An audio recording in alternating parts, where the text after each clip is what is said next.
Welcome back. Let's find out if we got anything wrong so far. For that, we go to TV's Andy Levy. You go to me? What the hell does that mean? Just an innocent little transition to start the halftime report, Andy. No need for vitriol. You know, what's not necessary is your tone and your attitude, Greg. Can we just do halftime, please? Fine, but this isn't over. It's never over with you. No, it isn't. No, it's not. It's never over. Not till you stop. Not till you stop. Julian Assange tears it up at an Icelandic nightclub. Greg, you referred to this video as transparency that Assange would rather we didn't see. Yes. I totally disagree. I believe he thinks he looks great. Yeah? Yeah, absolutely. Yeah, he might be that delusional. You might have a right. He thinks he looks cool. Yeah. Yeah. Didn't you agree with me in that light? No. It looked like Tilda Swinton. In any light, he looks like Tilda Swinton. Yeah, that's true. Yeah. PAB, you said we've all seen that guy at the club. He's twice as old as everybody else. I thought we agreed to not talk about that. Oh, yeah. Okay. I have no response. No, Andy, That's good. Andy, you should talk about it. Andy, usually you just hang out at Dave & Buster's. Well, that's a club. Not really. It is. It's a club. It's a club for divorced dads. It's a club. I have a card. Yes. It's a club.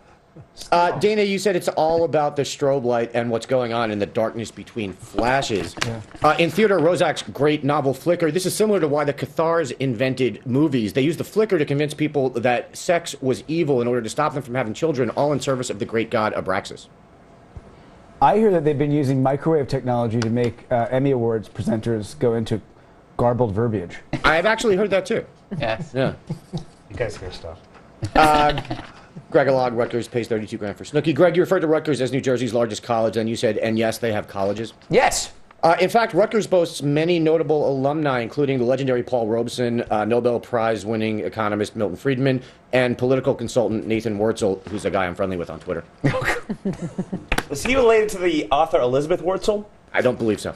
Okay. Yeah. Both of these references are really important to our nation of viewers. Yes, absolutely. Dana, you said the college you went to paid Maya Angelou a large sum of money to read I Rise. Can we agree that Maya Angelou is among the biggest frauds ever perpetrated on the American public, possibly right up there with the moon landing? Does it come as a surprise that I dance like I've got diamonds in the middle of my thighs? Still I rise. I forgot that single of hers. That was well done. That was well done. Thank you. That was. 20 grand. Wow. Yeah. That was amazing. Dean, you mentioned that Rutgers is only paying Toni Morrison 30 grand to give its commencement address. However, it is the first time Rutgers has paid anyone to deliver its commencement address. So that's something. There's that. She has that. She's a first timer. Still got outpaid by Snooki though. Yeah. I know. Although, Dean, and you know, I was hoping you would know this, but apparently you didn't. The 32 grand didn't all go to Snooki. Apparently they did this thing interview style, and the interviewer was a comedian named Adam Ace, who was also paid out of the 32 grand. So I'm guessing Snooki probably only got like 31.9. Exactly. Adam Ace? Adam Ace. Oh, yeah. Yeah. Look him up online. He wears a lot of red. Oh, okay. And he wrote a book about how you can make your speeches funny. Oh. Yeah. Yikes. Yeah. PAB, you said it seems unfair that Snooki was paid out of a fund that all students have to contribute to, that there have to be some students didn't want their money spent on Snooki. In fact, some students and alums took to Twitter to complain. One said, quote, "My tuition dollars wasted on Snooki. Rutgers probably could have paid her with a case of beer." Oh, good one. Yep. Greg, you said you hate people who use party as a verb? Yes. So do you hate Red Eye regular Andrew WK, whose songs such as Party Hard and Party Till You Puke have given pleasure to so many? I despise him with every fiber of my being. Okay. All right. I only have him on because he's sexy. He is that. Yes. Yeah. By the way, the fact that we as a society can now say Snooki and we don't have to explain what that means makes me really sad. That is true. Yeah. Or is it awesome? No, In fairness, you were really sad before Snooki came into the this makes me zeitgeist. even sad. Andy sad all the time. You're the queen of sorrow. It just adds to my sadness. Yes. Yeah. Eritrea says no thanks to UN aid. Greg, you read that letter from the Eritrean finance minister where he says aid only postpones the basic solutions to crucial development problems by tentatively ameliorating their manifestations without tackling their root causes. Isn't that just fancy pants language for give a man a fish and you feed him for a day, teach a man to fish, you feed him for a lifetime? Yes, it's that simple, but many people don't listen. Anyway, that's about the extent of my interest in Eritrea. Really? Yeah.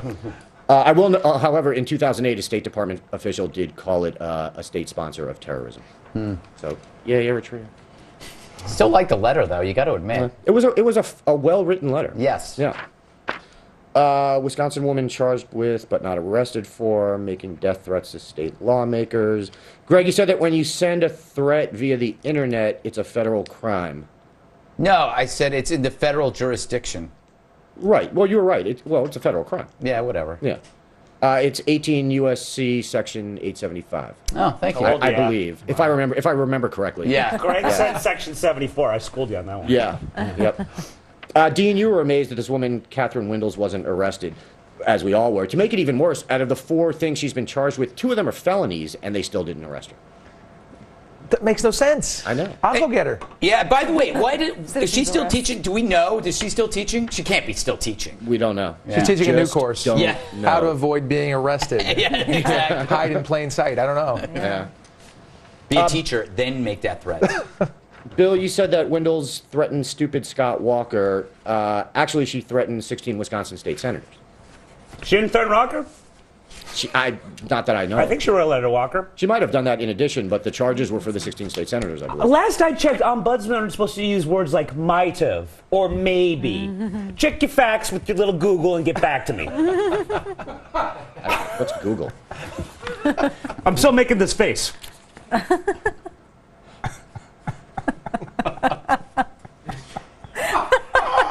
I guess they couldn't stand it anymore. Yes. Andy? I'm tossing it back to you, Greg. All right. You deal with him. Look, I've been dealing with him for 4 I years. know, I'm You're tired down of it. there. I'm tired of it. While You you're deal off with it. ombudsing, I have to change him. I'm going to start a show called Dealing with Bill, and you'll all be sorry. Oh, please. It'll be a delightful Why? sitcom. Why? Neither of you will be my neighbors. This is terrible, Andy. It's wonderful, Andy. I'm tired of it. I'm not tired. I don't blame you, Greg. And we live in such a tight space. You should take some time off. I think I am. On me. Coming up, are your servants stealing your silver bullion spoons? Dana Vachon discusses his new book. Why is it always the silver bullion spoons, you pilfering, thieving servants? But first, it sounded funny when I wrote it. What's this? Looks like something. Those art classes I took are paying off.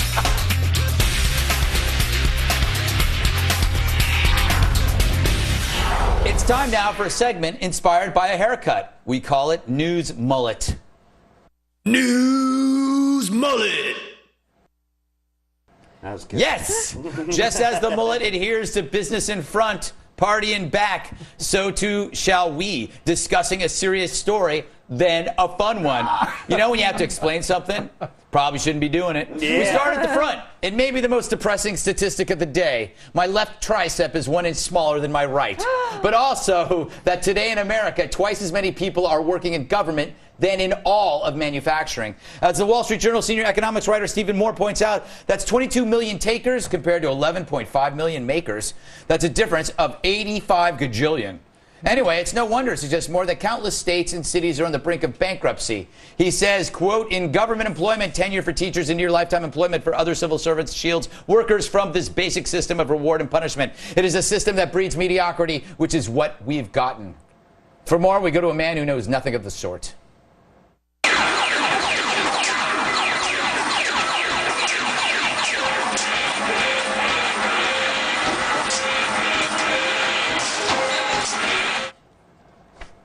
Yeah, wow, great. What a jerk, if you ask me. Show off. Oh, look at all the balls I can throw. Dean, when you don't have incentive to do a better job, you never do a better job. Isn't that the lesson here? Oh, yeah, I thought you were talking to me. You're accusing me of that. Okay. Yeah. No, yeah, I actually got a quote here that I want to read. Yeah. Let me see what I wrote down here. He's got a gun. Not anymore. In this present crisis, government is not the solution to our problem. Government is the problem. There you go. Who wrote that? Who wrote that? Who said? I don't know who wrote it, but I know who said it. Who said it? Ronald Reagan. There you go. Yeah. I had a feeling it was him. Just knew, I guess. Dana, something tells me you have an idea on how to fix it. I love that amid this awesome beige trampling herd of mediocrity, Patrick Kennedy declared that he couldn't take it anymore and it was time to retire. I think that's incredible. It is incredible. PAB, what do you got to say about this? Well, I think Moore hit it on the head with the whole removal of reward and punishment. And we're Yeah. no longer a meritocracy. which is where people get rewarded based on merit. Yeah. Thank you, PAB. I'm glad you said that. 'Cause Yeah. I was right in there. Yeah. Yes, yeah, this Princeton guy, he didn't know either. And that's the problem. There's no motivation for the people to, it's all Ayn Rand. Yes, it really is. You know? Bill, you are both a taker and a maker. You take medications and then you make odd noises after you've taken them. And I'm a pitcher and a catcher after that. Yes. I love baseball. Happy opening day. You're not the only one who brought a paper with some words on it. Here's some products that we no longer make. Rawling baseballs. Etch-a-Sketch. Converse shoes. Terrible. We don't make any more cell phones. The last TV made in America was in 2004. We do no longer make vending machines, Levi jeans, or double-ended accommodators with the bonus French tickler in the back, Greg. This country was founded on double-ended accommodators with the bonus French tickler in the back. I had no Where idea. are we? Who are we? We're- As a people. Second news mullet topic, a.k.a. party in the back. Yes, if you can believe it, a $600,000 frog sculpture is being considered for a bus terminal outside a new government building in Alexandria, Virginia. The artwork, which lights up, gurgles nature sounds, and carries a 10-foot fairy girl on its back. This is amazing. And would be visible to only about 2,500 Defense Department employees every day, who would then vomit in unison. So how did this monstrosity come about? Well, the city of Alexandria asked for public art to be included in the terminal, and the frog was one of the 4 proposals. The only problem, the city says the $600,000 to pay for it would come from federal money. In the meantime, critics have proposed a cheaper alternative artwork.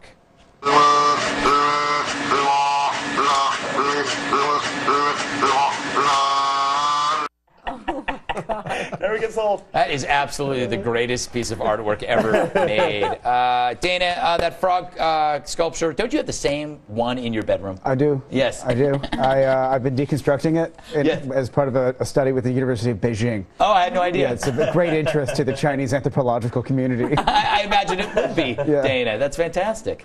All right, then. Dean, how did this thing get made? Like, who would agree to have this?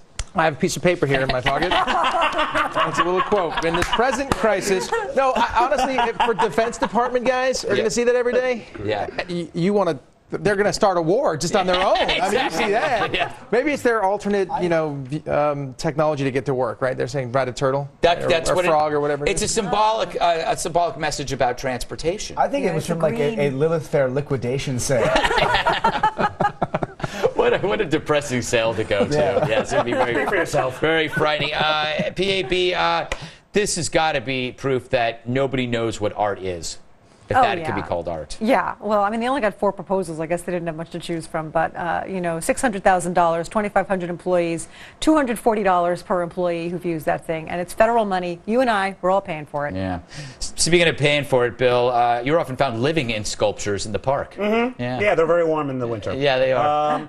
I'm a big fan of anything that gurgles. Yeah. I collect a lot of gurgling art. Babies, mostly. Yes, I guess you that's less art and more human things. It's really. But got an apartment full of them. I- They're adorable. I don't wanna know And the about more that you feed them, the more they gurgle. That is true.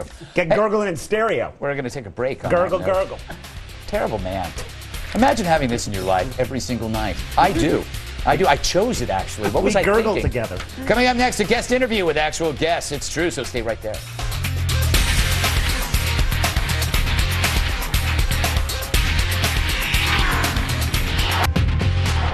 What's it like bringing up girls in the age of sexting, designer drugs, and Greg Gutfeld? Lucky for us, the tan, tone, and totally taught townhall.com columnist Doug Giles has written a memoir on the matter. The how-to guide on all kids' Y chromosome came out Friday. It's called Raising Righteous and Rowdy Girls. Let's welcome back the Class Radio host, along with one of his daughters, Regis, who started the Girls Just Want to Have Guns campaign. What's that?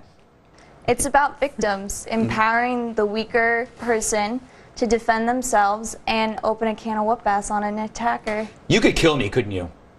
If you attacked me, yes. Go for it. Yeah. Doug, you want me to try so you can watch me get killed. I would love to see your arms twisted behind you and you're crying like a 12-year-old Bill Schultz or something. The problem is Greg would love that as well. Yeah, I would actually kind of get off on that. That's the sad part. So you just told me your book, which is basically about teaching your daughters how to defend themselves against creeps and guns and stuff like that, or learning to appreciate and love guns, is number 2 Yeah. on Amazon books about parenting. Right. Yeah. Isn't that kind of amazing? Oh, it's beautiful. And you know what? It's a very important book. I mean, it's very practical. Listen, in the state of Florida alone, Bill, 80% of the people that have been abducted, they're all girls. And so here you got these ham-fisted guys want to duct tape your daughter and stick them into his trunk of his Trans Am for some Hannibal Lecter, you know, love fest and stuff. And you know, for me, You thought about this. yeah. for me and my part, you know, I want to make sure that Regis and Hannah, my older daughter, who cracked Acorn's nuts, Yeah. I want to make sure that they know how to throw down and rock in a hard place. And so, yeah, it's about fighting. It's about carrying a gun. I want my daughters, when they're of age, to be locked and loaded. So if some guy, again, goes weird, they can double tap the center mass of said jackass, and he's winging his way to hell. And my good girl, she's protected, and she goes on to follow her dreams and pursue her desires. Regis, it must be great around prom time, right? Yeah. Yeah. You bring guys home to meet your dad? I kind of wade through them. Most of the guys down in Miami are either gay or mama's boys, so I don't. Where's this again? Right. It's Miami. All right, Miami. All right. Let's move out of the way place. Right. I can give you some phone numbers. All right, thank you. Yeah. Thank you. Now, what do you say to people who are shocked to find that you know how to use a gun? Do you shoot them?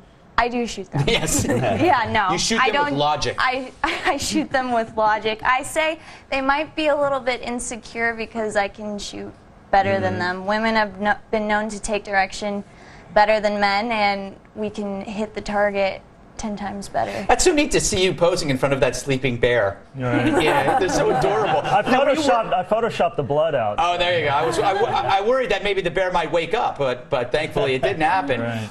So Doug, one of your stated goals is to keep your daughter away from guys like you. Yeah, well, like I used to be. Oh, okay. Yeah. I was one of those Charlie Sheen, Tiger Blood, Adonis DNA type creeps that was in line for, to be the lead role in Beavis and Butthead. And I didn't want my daughters to ever sidle up with a guy like me, or at least the way I used to be. So I made sure that I gave them the adequate defenses so that when some bizarre, teenager like I used to be comes and tries to make some ham-fisted advance for, one of their body parts. You're never going to get a date, by the way. I just want to point that out. Hannah's married, man. She made it. Oh, she's married now? Yeah. I didn't know that. December 5th, yeah. I had no congratulations. Now, she was one of the pair that cracked the Acorn case or destroyed Acorn. Well, here's a correction. She conceived it, and she played the prostitute. Yeah. Now, did it bother you having her play a prostitute? No, when she told me, that she wants to infiltrate, Acorn's seedy organization and expose it for aiding and abetting, setting up whorehouses with underage prostitutes from El Salvador, I said, look, do whatever you got to do. Get the stripper heels, put on the short dress, but that's not how she lives. Yeah. Well, she could have borrowed that from Bill. Well, she said she got the acrylic heels from Bill. Actually. Yeah, exactly. I would never wear acrylic. That's not environmental. So, basically, I mean, the way you talk, you are very, very, very, very suspicious of men. Should she date women? Yeah, no. No. Well, listen, there's great guys out there. Yeah. Most of them are raised with, Southern values, traditional convictions, and stuff like that. They're out there. Yeah. They're few and far between. It's panning for gold. It's going through the dating swamp and stuff. Yeah. In my book, Raising Righteous and Rowdy Girls, it'll give the girls discernment and attitude, and it'll keep them safe. And it could, Greg, save their life. I'm all for women learning to defend themselves. I have 3 older sisters, and that's an important thing. So I agree. We got to go, though. Doug and Regis, thank you so much. The book is called Raising Righteous and Rowdy Girls. For more information, the website is righteousrowdygirls.com. That's pretty easy. We'll close things out with the post-game wrap-up from TV's Andy Levy. To see clips of recent shows, go to foxnews.com/redeye.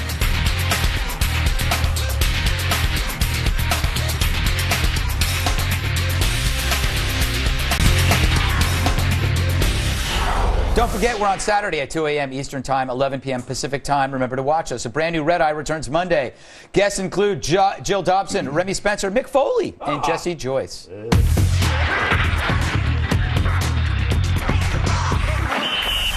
Back to TV's Andy Levy for the postgame wrap-up. Thanks, Greg. Hey, Dana, I hear you found another illegitimate son, this one living in rural Maryland. Indeed, I have. What did he say when you finally met him? He said he couldn't miss what he'd never known. Dean, I hear you hosted an award show last night? Yes. I hosted the first ever Tom Ridge Homeland Security Awards. Oh, cool. It was very cool, and I was trying to make sure that I could pass through airport scanners unscathed, but that didn't work. But I got these Secret Service cufflinks, which I'm wearing. Very nice. Yeah, don't touch them.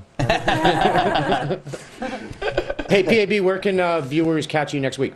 On Beck every night, and then on Mondays and Tuesdays now, I'm on FoxNews.com Live, the former Strategy Room online, and I'm on at 1 p.m. to 2 p.m. on Mondays. You do a swell job on that. And I Greg's might add. on very often as well at the end of the show. I usually sneak in, Yes. sit down, and look at you. That's when it kind of starts to fall apart. But before that, it's good. Yeah. I make you uncomfortable. Why don't you just admit it? The electricity between us is so intense that it's obvious to everybody watching. That's Your right. leg shaking. The lights. That's because she's terrified of me. Yes. And she should be. Yeah, you could light up a small closet with that electricity. It's true. Bill, anything you want to plug? I'll be appearing at Montclair Local Hospital in the baby ward for some appearances tomorrow, and also visiting my new nephew. All right, time's up. All right. Congratulations. See you, Andy. Patty Ann Brown, nice. Bill Schultz and Dana Vachon, excellent. Dean Kane, a pleasure having you on. Please come back. I'm Greg Gutfeld. I shall see you next